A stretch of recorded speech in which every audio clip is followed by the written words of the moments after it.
కరీంనగర్ జిల్లా గన్నేరువరం మండలం చాకలివానిపల్లె డీసీఎంఎస్ ధాన్యం కొనుగోలు కేంద్రంలో రైతులు ఆందోళనకు దిగారు.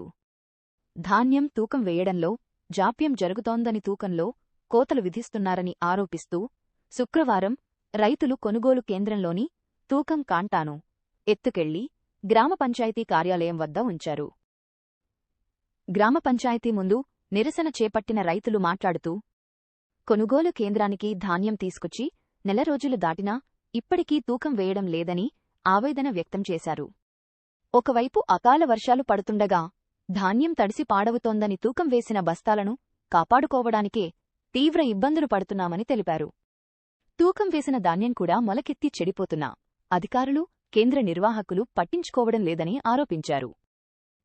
కొందరికి ప్రాధాన్యత ఇచ్చి వారి ధాన్యాన్నే ముందుగా జోకుతున్నారని విమర్శించారు. వెంటనే ధాన్యం తూకం వేసి కొనుగోలు ప్రక్రియ వేగవంతం చేయాలని రైతులు డిమాండ్ చేశారు. మరి ఈ విధంగా మా విలేజ్ మీద మినిమం 2 లక్షల రూపాయలు మిగులుతాయి ఒక 2 నెలల్లో. మరి అదే విధంగా మా ఐకేపీకి మహిళా సంఘాలకు ఇచ్చినా గానీ మాకు ప్రశాంతంగా మా ఊరు డెవలప్ అవుతుంది. వచ్చే సంవత్సరం అయినా మా ఐకేపీ సెంటర్కి ఇవ్వాలని, మహిళా సంఘాలకు ఇవ్వాలని ప్రభుత్వాన్ని కోరుకుంటున్నాం. చాకలివానిపల్లె విలేజ్ గన్నేరువరం మండలం కరీంనగర్ జిల్లా.